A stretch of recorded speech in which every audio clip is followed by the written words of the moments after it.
Alright, here we go. Soldering bullets. Beginning to end. First thing you want to do is take your wire. I'm going to start with fresh so I can show this to you. Okay. Fresh wire. First thing you want to do, you want to make sure your bullet here, your wire has just enough wire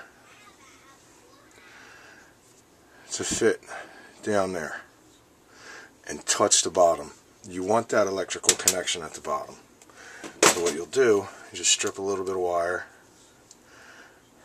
I say about that much. Probably good. It might be a little short. I'll go a little more.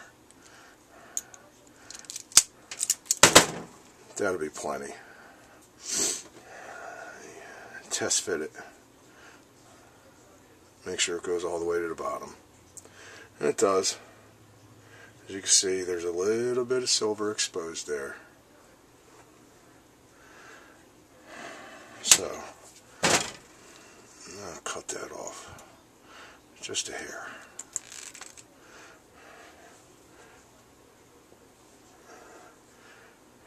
There you go. Just a hair off the end there.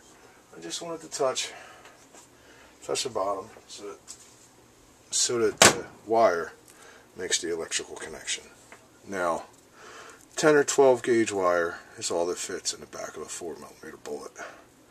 That's all there is to it. So you want that wire nice and round. Okay. Put this out of the way. Get that out of the way.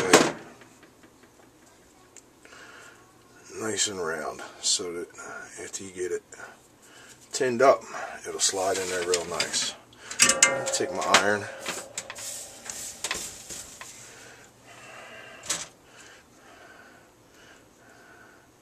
Tin the iron up real nice.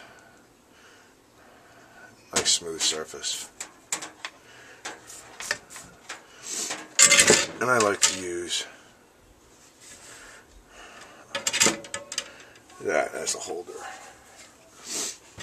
I put my wire right up against there, and I'll flow some onto the iron, real nice like. Use that to flow it onto the wire,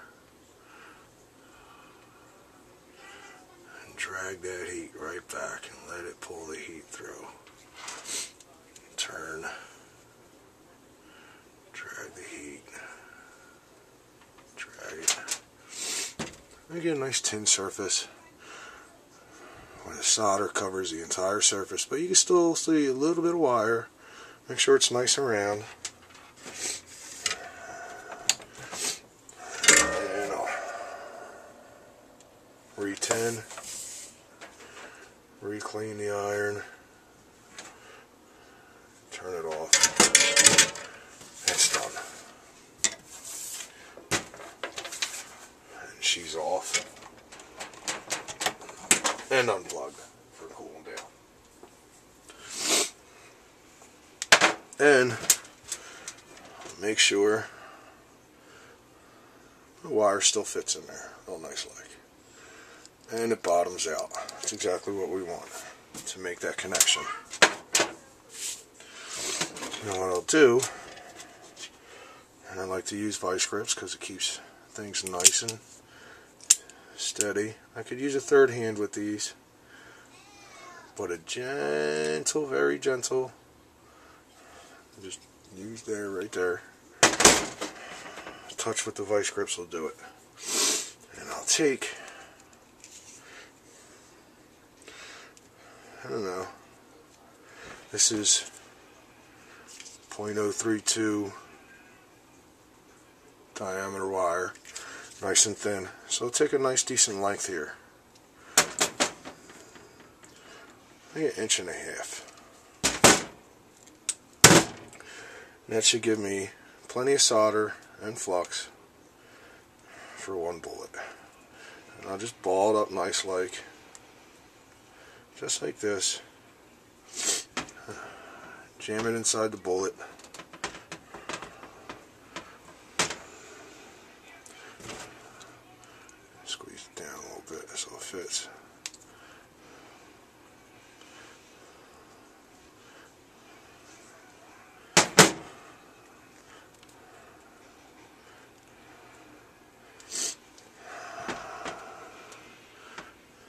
Jam it right inside that bullet. Poke it in there. I use my wire. Push it down.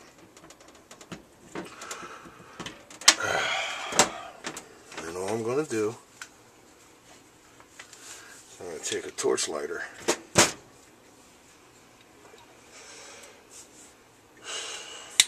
Get it started up.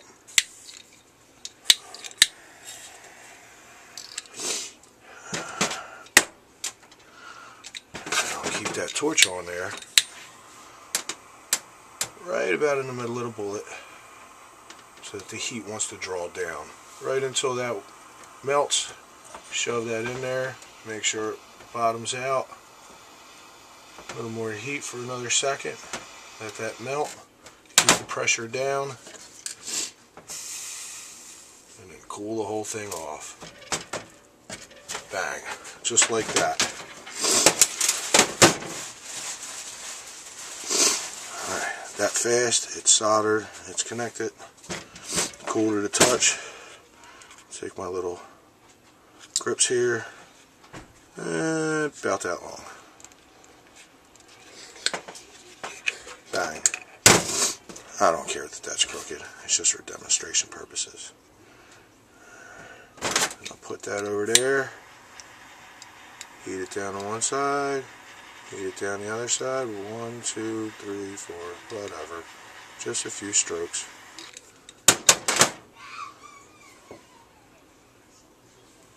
Done. Real simple. Much easier than using a soldering iron, trying to shove a soldering iron in a full 4mm bullet. Now, if you're doing these style bullets, I've never done these. I don't know. Maybe, hopefully the bullets come separated from the connector, and you can do the bullets and then shove them in there. That would be the easy way. Otherwise, you have to figure out how to get a soldering iron way down there.